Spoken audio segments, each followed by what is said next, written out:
Hi guys, today I'm at Five Heads to meet Mr. Mick Catlin. Mick, I suppose you're a bit of a legend at Gosport. Now you're turning into a small legend here at Horndean. I think you've been here for the last 2-3 years.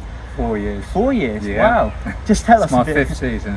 Oh, we're going into fifth season now. Yeah. Well, we were just having a bit of a chat beforehand about Horndean, all of it. Big transformations going on at the club. So how about we have a little bit of a walk? Yeah, you can tell us all about it. Yeah, well, so I first came in as a sort of general manager, and our first season we finished 4th in the Wessex League, and then unfortunately our chairman Dave Sagar passed away after a battle with cancer, and I took over as chairman, and in our first season we won the Wessex League to get promoted. First time at step 4 for Horndean since the highest level it's ever been. And we were put in the Isthmian South East, which was a bit of a test because we were a long way away from most other clubs. I think Chichester was our closest game that season. And then this season we've been moved to the Isthmian Central, which is a lot better travelling, and also with the sides coming up like Portchester and Fareham, we've got Moneyfields in that league. Bognor have been switched across with Littlehampton, so it makes it a lot more local and obviously better for crowds for the local derbies. Well, I say you're a little bit of a legend at Gosport. I think you spent 9 years there. I'm even pretty sure, I remember speaking to Davo last week, pretty sure you were the person to lead Gosport out at the FA Trophy final. Yes, Just tell us a bit about your time at Gosport. Well, I went there in 2008 after being manager of Andover. Before that, we were in the same league as Gosport, the Southern Southwest. They'd had a season already at that level, and then the contract ran out at Andover, and the first person to ring me was Alex Pike. And when we were up against each other, we never really saw eye to eye. But he said come and have a chat, so went over and spoke to him about his plans, and he said what he wanted to do. I played for Gosport as back in the 90s, so I knew the club. I'd had a spell as John Robson's assistant manager, funnily enough, just before Alex took over, and I thought, well, give it a go. It was an interesting project. They were looking to try and progress up the leagues. Had a successful 9 years, back-to-back promotions to get into the National South. Spent 4 years in the National South, and got to the trophy final in 2014 and losing to Cambridge 4-0, which was the only bad bit about it really, but we'd done really well to get there. We beat Havant in the semi-final over 2 legs, and probably the biggest crowd ever at Privet in that day for the second leg. And then it all came about really leading the team out, because in the semi-final first leg against Havant, I was just about to do the warm-up and we were doing the team talk. I did my bit first as normal, and then Alex said his motivational bits and told the players that we're going to Wembley and Cats is going to lead the team out, because he'd been there already with Winbourne back in '92, and at the time we still had 2 games to play against Havant, so I didn't really think a lot of it. But in the second leg, when we were 2 up with about a minute to go, I suddenly remembered and reminded him, and he went, no, it's definitely happening. So and it did happen, and it was probably the greatest moment of my footballing career really. Standing there for the national anthem, had my granddaughter as the mascot alongside me, Jamie Brown, our skipper. Apart from the game itself, Cambridge were really good on the day. They got promotion from the National League to the Football League through the playoffs that year, and they were a really good side, and it was just a bit too strong for us really, but good experience. Yeah, exactly. We'll talk a lot more about those memories with your time at Gosport in a future podcast episode. Yep. So make sure to subscribe to the channel for that. Make sure to tune in for that as well. But obviously, Gosport, I would imagine for those reasons alone, it's a club that will probably always hold a special place in your heart. Obviously this season as well, Gosport are going through a huge transition. Have you been keeping an eye on what's been happening with Gosport? Yeah, I always follow Gosport. Still got a lot of friends there. Obviously, Rory Williams and Dan Wooden both work for me, so I see them most days.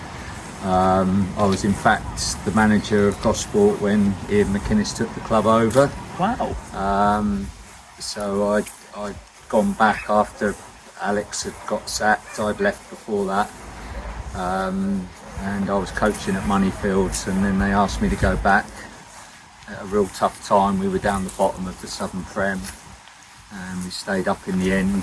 And then it just didn't work out really with Ian, and Ian wanted to go his way, and it didn't fit with what I was doing, so we parted company.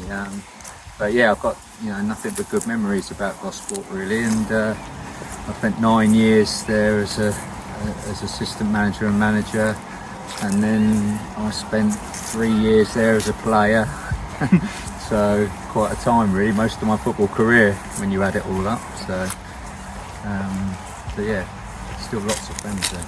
Well, one of those friends is our new assistant head coach, that Yep. being Glenn House. Yeah. Could you just tell us a bit about your memories with him and what Gosport fans can expect from him?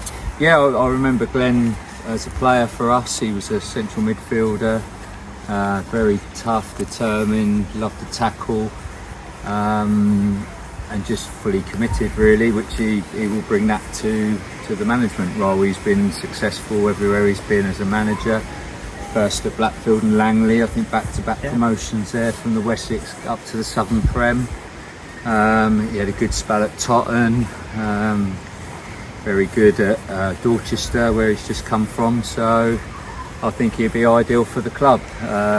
If Dutchie's going to continue playing, then that's obviously that's another asset of having someone with managerial experience in the dugout. So yeah, Glenn also played against us in the playoff final when we played Paul. We played for Paul and we beat them in extra time. I reminded him of that. Yeah, I always remind him every time I see him. So, but again, that was another great day for the club. That was really the start of Gosport propelling up through the leagues really, because 2 seasons before that had been pretty mediocre, and winning that playoff final and getting promoted kick-started the whole thing really. And then the following season we went up through the playoffs again in the Southern Prem, beating Hemel Hempstead in the final on penalties, and yeah, the club were in the National League and competing. We missed out on the playoffs 1 year at that level, and then the club was hit with financial problems, and got the players left and sort of went downhill from there. So yeah, we've had some tough times, and also some good times, Yeah, exactly. The good ones far outweigh the bad ones. Definitely. You mentioned good times there. Let's talk about some of the good times you have had with Horndean. I used to be the media manager at AFC Portchester. Yeah.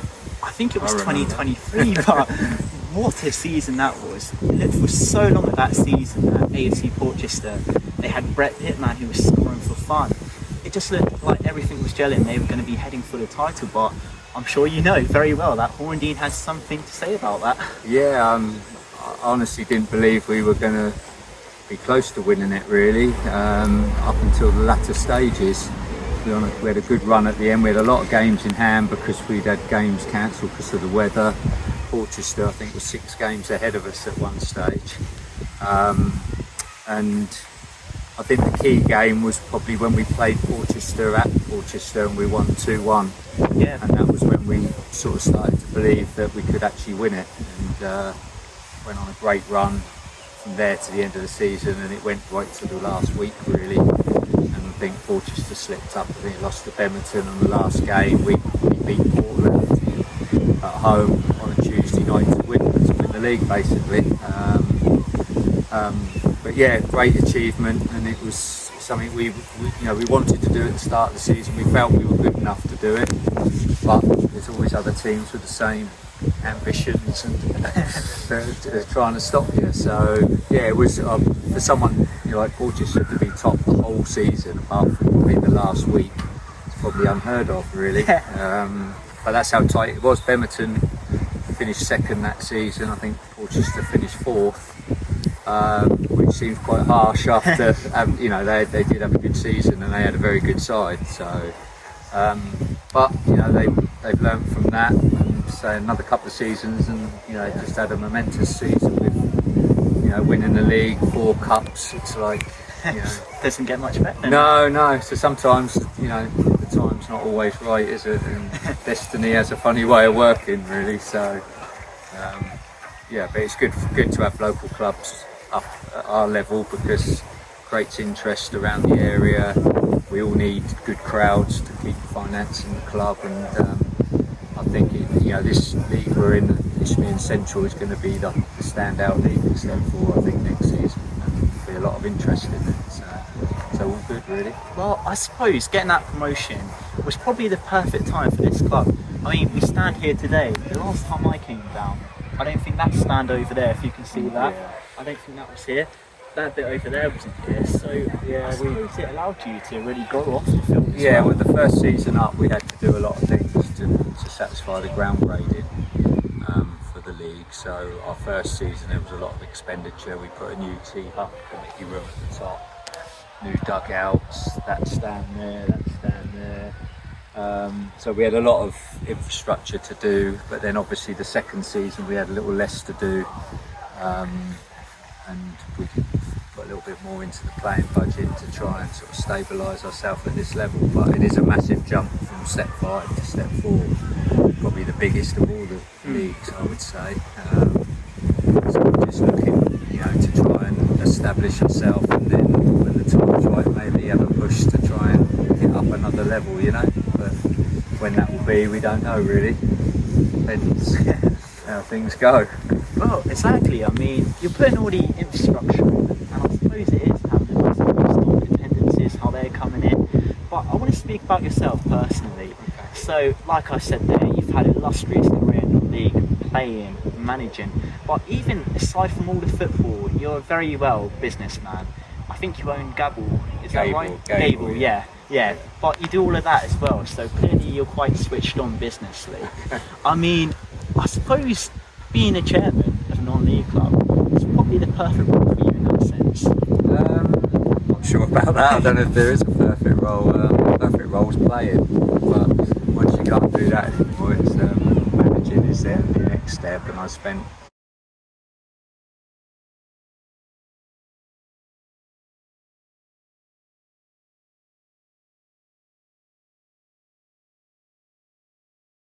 ...26 years managing, so good experience of that. I've worked for quite a few clubs, so I could get experience from the good bits and the bad bits, really, of how not to do things, and hopefully I've brought some of that experience to the club and helped to get to the level we're at now, really. Obviously ultimately it's the players that get you the achievements, but you've got to have the infrastructure around it to allow them to have the base to go and play. And if it's not run professionally and they're not looked after, then they're not going to perform for you. So it's a balancing act on what you can afford.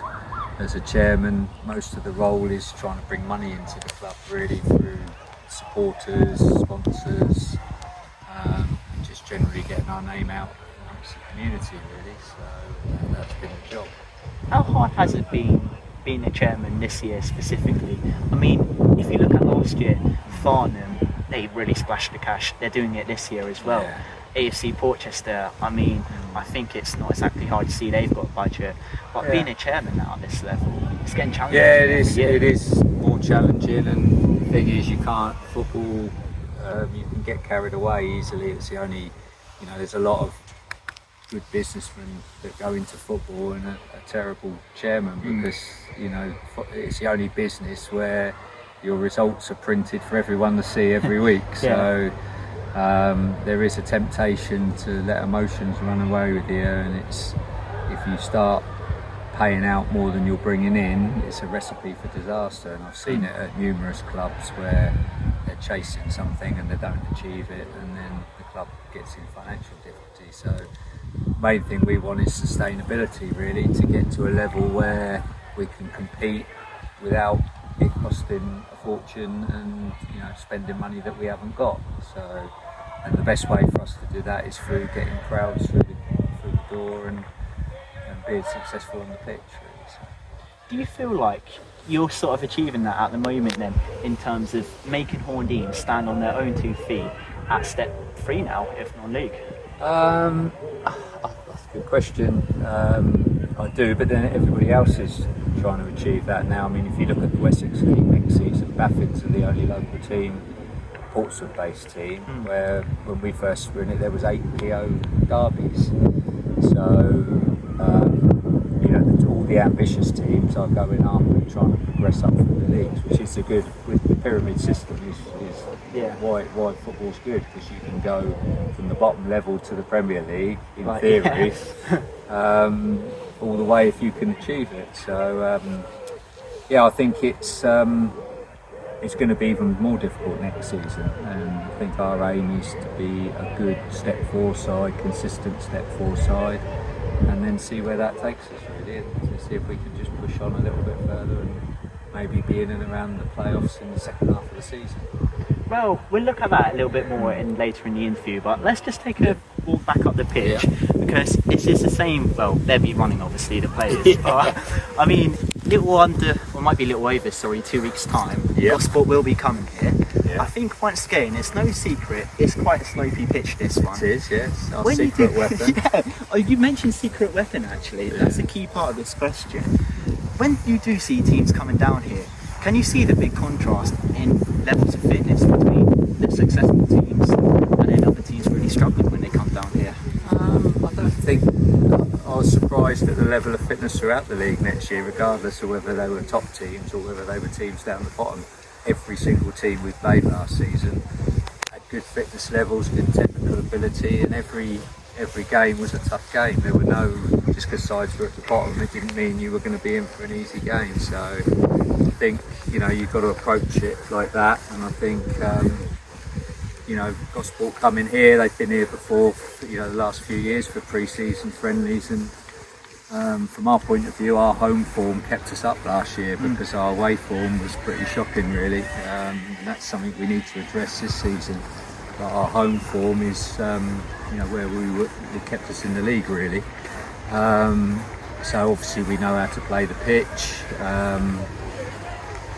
Other teams coming here obviously won't like it, and sometimes that gives them a negative feel before they even start the game.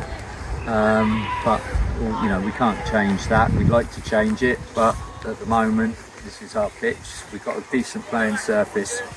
When it's prepared and cut, there's no complaints about being able to pass the ball. And if you're fit enough, you just run up the hill a bit harder, don't you? I mean, it'd be interesting to see actually how we do. I mean, obviously Gosport, like I said a few times already in this interview, going under huge transformation, a lot of players coming in and out. But I was speaking to you, Jack the cameraman today. He said there's been a lot of transformation as well at Horndean, so yeah. I mean, just tell us a bit about it. Well, obviously Michael Birmingham left just at Christmas time last year to go to Bognor, which was a job he couldn't turn down really. He was a Bognor legend, and so he made a lot of appearances for Bognor. And if he didn't give it a go, it might not have ever come round again. So, we sent him on his way with our best wishes. And then Sean Dale came in, who was Everton manager and Downton manager before that. But unfortunately, inheriting another side halfway through the season, it's very difficult to make changes. We lost a couple of players to Bognor, the 2 centre-halves, Harvey Rue, that you probably know from Gosport, and Chad Field, who was one of our most experienced players, both signed for Bognor. And we had to rely on bringing a couple of lone youngsters in, Liam Webber from Eastleigh and Jay Williams from Bournemouth, who they did very well, but they were young and inexperienced, and obviously they're going to make mistakes. And at the end of the day, the squad that he inherited, with 1 or 2 additions, did the job of staying up, and that was the only job really. That was his remit, to come in and keep the club in the league, and he did that. So this year it's a whole new squad. bit early to say how it's going to shape up. We had 25 on Saturday for pre-season training, which is good numbers, with a few that are on holiday. And we're quite confident we're going to have a young, energetic side with a bit of experience in there. Hopefully that will be enough to compete at this level.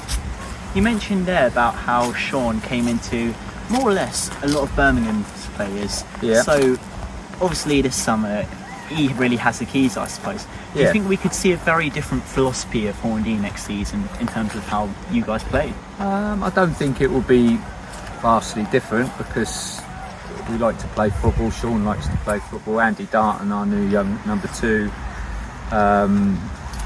he's always had competitive sides. He was at Hungerford, at Tottenham, at Sholing, and coaching capacities. And I think we all want to play attractive football at the right time, but we want to play in the right areas. We want to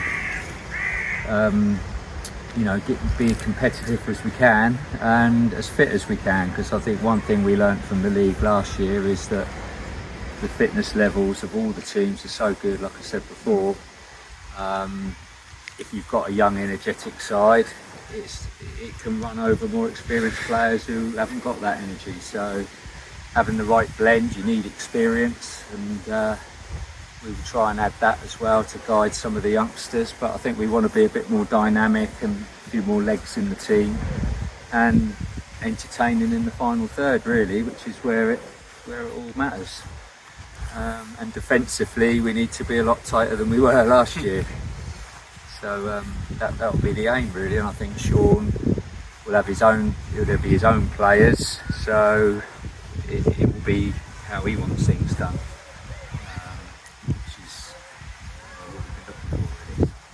Out of the players that have stayed on, or who might have signed, what players should Gosport fans and the Gosport players be aware of going into that pre-season game? Well, we've got Brandon Chebby, our centre forward, signed the latter part of the season from Millbrook. He scored, I think, 6 goals. They've got a hat-trick here against Hartley Whitney. We're expecting good things from him. He's big and strong, athletic. So he's signed a new deal for next season. We've got a young lad called Billy Alcock that is only coming up for 18. He signed from Liverpool last season, played 30 odd games at that age, which was more than he probably thought he would. He's an exciting attacking player. So expecting more from him this season. Now he knows what the league's about, and he's had the experience of last season. And that's about it from last year's squad, really. Everybody else will be new. So we'll wait and see what they bring to the table, really. Well, I'm going to put you on the spot here again. Okay. Going into this game, what are your score predictions? Tough one, isn't it? Against Gosport, it's hard to tell because it's one of the early friendlies, and I've experienced it before. We'll probably play one team one half, one team the second half, and so will Gosport. So I'm hoping it's a tight game. They should, with their experience and being a level above us, they should come out on top. But we want to be competitive. We want to get something from the game. So I'm going for a 2-1 Horndean win. No, I'm not sure I agree with you on that one. Well, no, I'm not sure I agree, but it's that would be the ideal thing. But the idea is that we get a good run out against a side from a level above, which is going to test the players, test the fitness levels. We've gone back earlier than Gosport, so we may be fitter. But we'll see. It's the main thing is to come through with no injuries for both teams, really, and play in the right spirit. And I really hope we get a good crowd. We still get a lot of Gosport supporters come when Gosport are away and we're at home. People that I know come up and watch. As you know, it's Rory and Dan's testimonial season this year, and we'll be making the donation from the gate money for that, and do something on the raffle as well.